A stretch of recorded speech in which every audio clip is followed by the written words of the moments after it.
everyone, and welcome to the show. Our guest today is the Honorable Judge Pat Wolke, Josephine County Circuit Court Judge. We'll be talking a little bit about mental health today. Welcome to the show, Judge Wolke. Thank you, Andy. Delighted to be with you. Okay, so today I'd like for us to take a look at the state of mental health today, and kind of get to know it a little bit better and what we can do and what's going on. A lot of us have people close to us that we need to know how to deal with their situations and what's going on in places that usually it's hard to find information. So before we get started with that, can you tell us a little bit about yourself? Yes, I was born and raised in Grants Pass. I went to Grants Pass High School. Then I went to the University of Oregon, got a degree in economics, went to law school at Lewis and Clark, became a lawyer, practiced out in Eastern Oregon for quite a while, met my wife out there. Eventually moved back to Grants Pass in 1994, became a judge in 2004, and have been doing it ever since. Okay, I've seen you at some of the events that I go to for the mental health community. What sparked your interest? What got you advocating for that? Well, I've been a lawyer now or a judge for over 41 years, and I've seen the interaction of the criminal justice system and mentally ill in court, and it's never been a good fit. Right. And I thought, one day I was driving to work and I heard a public broadcasting show on mental health courts, and I thought, well, that is very interesting. And maybe we could try something like that in Josephine County. And we got together, had a group of people that are interested in doing that in February 2008. And we actually started our mental health court in February 2009. We've been operating it ever since. And the good thing about a mental health court is it's a way to get people that are in the criminal justice system just because they have a serious and persistent mental illness, and they're committing minor crimes over and over again, to try to get them out of the system. What I always say to new participants in mental health court is, our goal is to get you out of the criminal justice system forever, so that you're never going to have to come back and go to jail, see the judge, see the police. You're just going to live a quiet life, and you're going to engage in mental health services instead of criminal justice services. So it's kind of places a way to get treatment to the person instead of putting them in a position where they don't have access to that, or they're learning some behaviors that are not going to be beneficial to them. The process before a mental health court in Josephine County was that you basically treat a mentally ill person just like anybody else in the system. So they would enter a plea or go to trial. They would be put on probation. They would say you have to spend some time in jail, you have to pay some money, and that, and you have to do certain things that they, because of their mental illness, oftentimes they're psychotic, they just wouldn't follow through. And so the natural result is they get rearrested, or they go out and commit a brand new crime, and it's just a really vicious cycle that is a resource waster, and it's very hard on the mentally ill person. Are there things that the courts are doing now, or that the system is putting in place now, to kind of see the reality with the people that are dealing with a mental health issue? Yes. Andy, it's a big problem, and it's getting bigger. I don't know if we can access our first chart. Okay, can we see that first slide, please?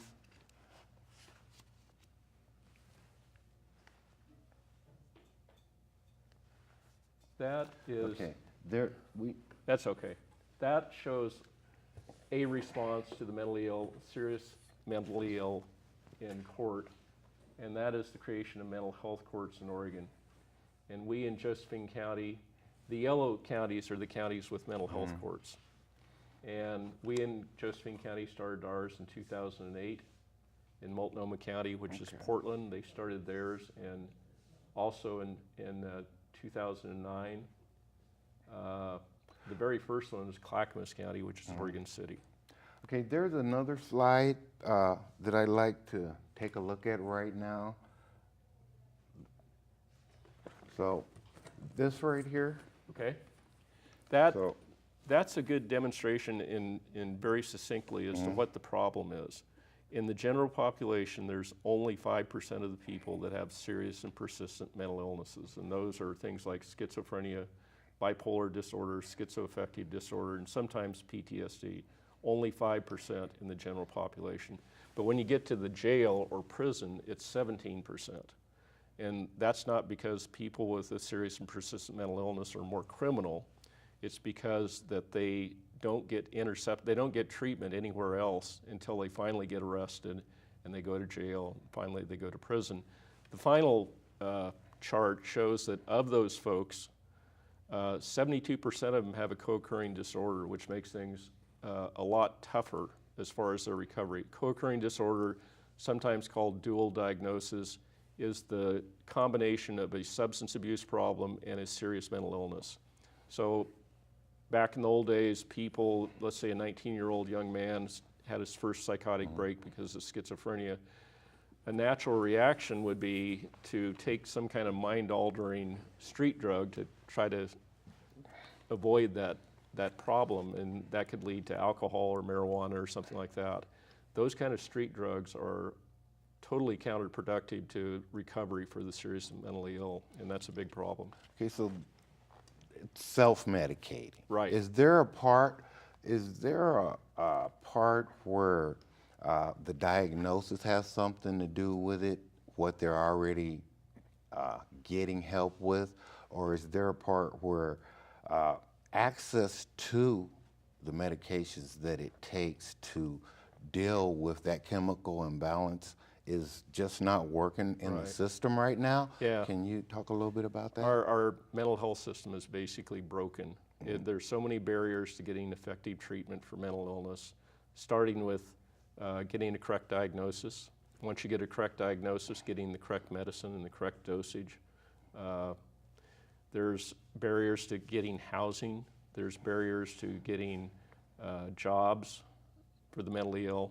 And the problem is getting bigger and bigger. I mean, back in the 1980s, there weren't 17% of the jail population, prison population that were seriously mentally ill. It was about 8%. So it's getting bigger and bigger. And because it's getting bigger, the folks back in Washington, D.C. and here in the state of Oregon understand that they have to do something about it. There's a lot of avenues that they use to try to address the problem, and one of the oldest is mental health courts. And there are other things like there's something called assisted outpatient treatment, which is a new law in Oregon since 2012, which basically is like a mental health court for somebody who has not committed a crime but are suffering from a serious and persistent mental illness and not getting treatment. So how do we get the community to take a better look at this, to take a closer look and see where those pieces can be put into place? Because if it's growing, that means that something's not being paid attention to. Right. You know what I've noticed, Andy, is that unless you have a loved one or somebody that's close to you that has such as like schizophrenia or bipolar disorder, the rest of the population just really does not want to wade into those subjects. They have enough problems of their own. They just kind of ignore the problem.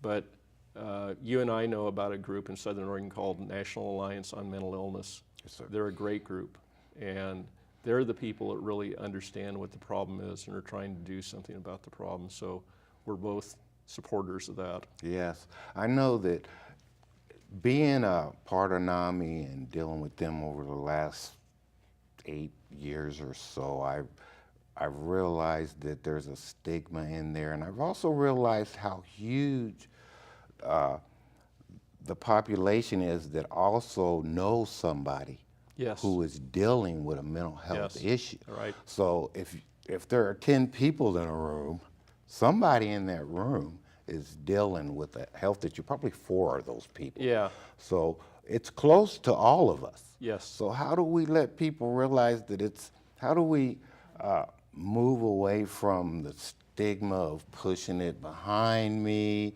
or I'm just not gonna talk about it, or I'm gonna put these people over here to take an action to actually make things better for the community and for the person that's our friend or our loved one.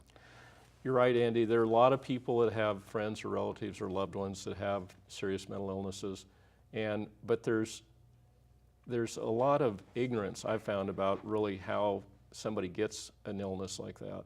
And I think as a starting point, people need to realize that people with a serious and persistent mental illness didn't make any mistake. They didn't do anything wrong to get the illness. They just got it. So unlike many problems that we have in our society, and in particular in the criminal justice system, these folks really haven't done anything to put themselves in a bad situation. We have a lot of people that do. The mentally ill don't. We need to, as a starting point, we need to understand that. And we need to understand that there is effective treatment for mental illness, and oftentimes it revolves around correct medication. Okay. And that's what people should understand.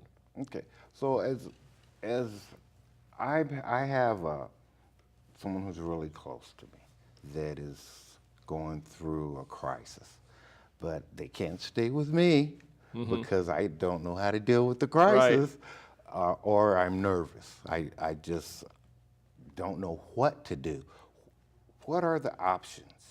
Well, in Josephine County, we have a mental health department called Options.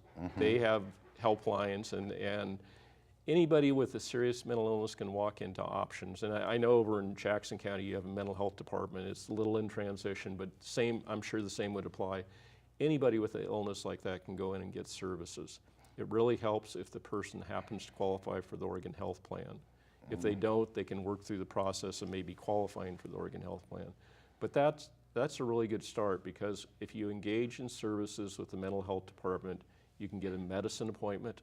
So a medical doctor can look at you and look at your records and figure out what would be a correct medicine to try.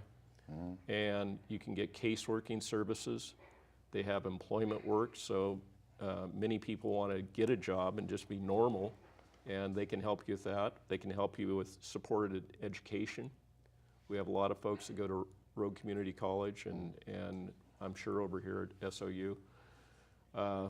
So step one would be to try the local mental health department. The problem is that one side effect of mental illness oftentimes is something called anosognosia, and that is fancy Latin for the phrase of the illness takes away your ability to even understand that you're mentally ill. And if you have anosognosia and somebody says you need to go to the mental health department to get services and start taking medicine, the natural reaction is, why would I do that? Because, I'm not mentally ill. Right. And those are the folks that, unfortunately, in Oregon, we have kind of a hands-off approach to them. There's such a thing called civil commitment, but that is rarely used in Oregon. We have an almost impossible criteria. Can you tell us a little bit about civil commitment and exactly what that means? Well, what it means, the net result of a civil commitment, if you are civilly committed, is that you're under the jurisdiction of the Oregon Health Authority for 180 days. And usually the first part of that 180 days is some kind of inpatient place. They can't force you to take medicine. They can encourage you to take medicine. But the way it goes is that the legal definition is that you have to have a mental illness, you have to be a danger to yourself or a danger to others, or unable to provide for your basic personal needs. So that's all our statute says. It's very vague. And what has happened over the years is that our Court of Appeals has taken that very vague definition and has refined it so that it's very, very tough to get somebody civilly committed. For example, the phrase unable to provide for your basic personal needs has been interpreted by our Court of Appeals to mean that you're about to die in the near future because you're unable to provide for your basic personal needs. So that's why very few people that have the anosognosia and that are not engaging voluntarily in treatment don't get civilly committed, because there's just no teeth to the law. Okay. When I'm listening to you, and I even consider, I know civil commitment is something that helps, and that I'm sure a lot of people's loved ones would hope for a way to get the people they care about into a space where they can be helped. Isn't there a shortage of space? Oh, absolutely. I mean, We've had a complete 180-degree turn when it comes to bed space for the mentally ill. Back in the 50s and 60s in Oregon, we had 5,000 beds, inpatient beds for the mentally ill. Now we have about 500. And that's true around the country, about 10% of what we used to have. And there's good and bad about that. The bad was that back in the old days, it was pretty easy to be civilly committed and you could just stay in an institution for a long period of time. Supreme Court said, you can't do that anymore. We had federal legislation that was provided for community mental health treatment as opposed to inside an institution. The problem is that we still have a lot of people that need some kind of bed space, and we just don't have the beds. We have the Oregon State Hospital, we have the Rogue Valley Medical Center, and a few other places like that, but we have very few beds for the mentally ill. It's always a problem. So what happens to those people from 5,000 to 500? Right. What happens to those people? Well, drive down any street in any community and you'll see the people. And unfortunately, that's how the community gets the wrong idea. I think they think they're just panhandlers and drunks. And oftentimes they're people that have a serious mental illness and have the co-occurring disorder. And because we have our hands-off legal policy in Oregon, nobody has ever intervened in their lives. And pretty soon, after a long period of addiction and a long period of untreated schizophrenia or whatever it is, those people are pretty hard to turn around. And so we're going to see more and more folks like that on our streets, in our parks, and so on. Unless we start putting some services in place and putting some space where they can get some assistance. Absolutely. Okay. So how do you look at the panhandler on the street? How do you look at the guy in his shanty over there in the green belt? How do you know that there are services? How do you get the services to those people? I guess that's what I really want to know. How do you get to that? Good question. I mean, what I think we need in Oregon is a little more effective civil commitment statute and involuntary treatment statutes, because for people with anosognosia that don't acknowledge that they have a mental illness, not because they're in denial, but because they sincerely don't believe they have a mental illness because of the illness, they're never going to walk into a mental health department and say, I need a medicine appointment. They're never going to get treatment for drugs and alcohol, I don't think. And some of those people I'm sure are not mentally ill, but if we had a more effective way to intercept their kind of downward spiral, because in mental health court we see all the time people are that in the downward spiral, and they get intercepted and they get in recovery, they get sober, they take their medicine, they get jobs, they get housing. So we've seen it in mental health courts. It can definitely turn people around and get them out of that rut. But the longer it goes on, the more difficult it is to turn things around. So you're talking early intervention. I am. Okay.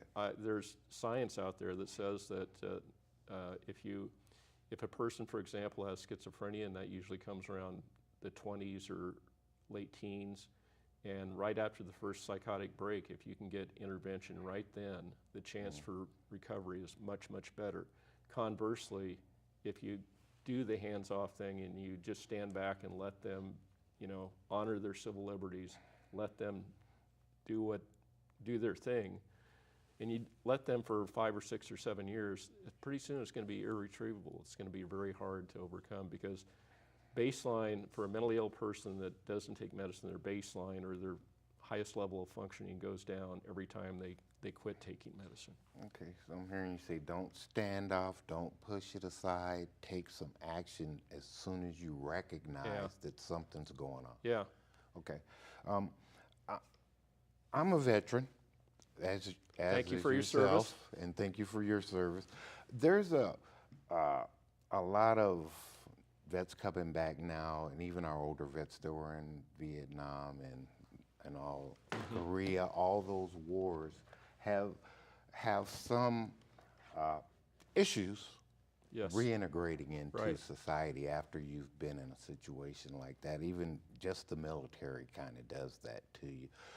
I asked you about Veterans Court earlier, and you're telling me that there can be some uh, relief for veterans also in mental health court. Right? Yes.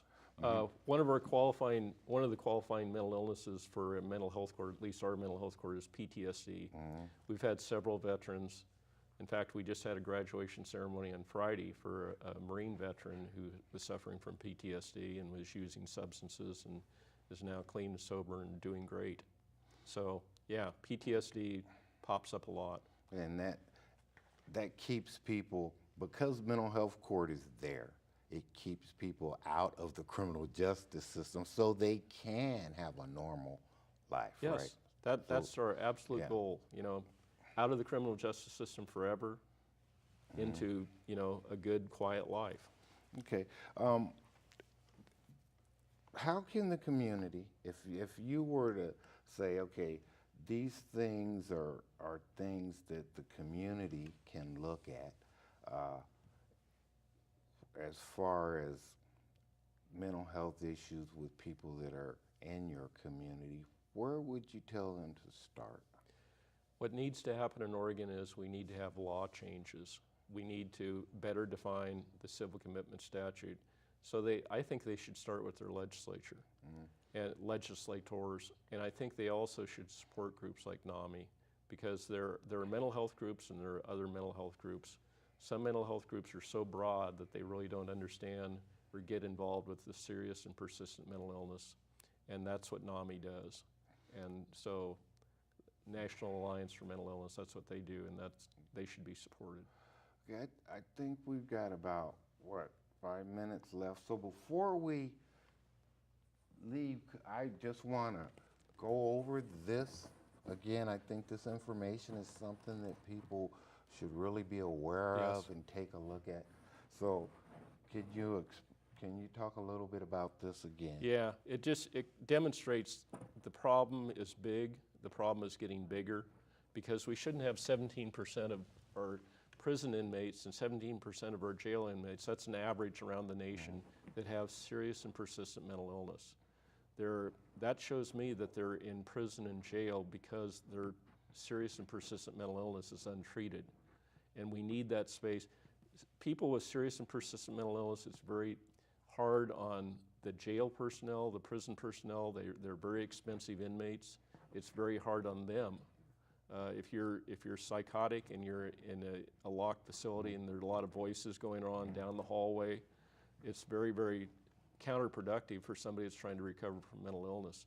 So, if we only have 5% in our general population, 17% in our jails and prisons, something is drastically wrong. Yes. And luckily, on the federal level, there's been a recognition of that. There's a brand new law called the Helping Families in Mental Health Crisis Act, which President Obama signed into law on December 7th, and that is going to shift resources to the seriously mentally ill. Okay, so when I look at this, and I've been trying to think of how we can get this back out to the people, when we talk about people and being housed that are dealing with a mental health issue, being housed in the jail, the issue that comes up, or the problem that comes up to me, and I've talked to a few people about this, is how do they get access to their medication? Yes. How does that happen? It's a big issue. It's a problem because psychiatric medicines are often expensive. The jail doesn't want to just spend a whole lot of money in psychiatric medicines. Sometimes they don't have an active prescription. They've been off their medicines, so they don't have an active prescription. In Josephine County, we got a grant, a jail diversion grant. We have people in jail that address that problem, but most jails don't, and it's a real problem. Okay, because I've heard a lot about that, and people that I know who have had encounters with the law, who are dealing with issues, say, I couldn't get my medication in jail. How am I going to get out of here? I'm having a problem. It's a big issue. So, and all that would be legislation. We need to just pay attention to our legislators and talk, right? What I think, Andy, is that, like I say, unless you have a loved one or somebody close to you that has this type of illness, in legislatures, I don't think they do. You know, when I talk to the legislatures, I kind of get a glassy eye stare when I talk about this issue. Okay, so we've got to find a way. Yes, I just we do. know that we've got to find a way. We've only got about a minute left here. If there's something you'd like to say to the audience, we got about a minute for that. You have a brand new court, and you have a brand new mental health court in Jackson County, and it's presided over by Judge Lisa Greif, and I think you should support Judge Greif in doing that. And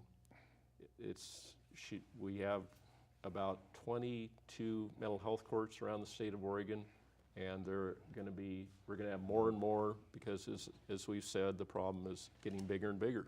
Okay. So thank you for being with us today, Judge Wolke. I want to thank all the volunteers that helped put this show on. Thank you. And we will see you the next time. Thank you so much. Thank you, Andy.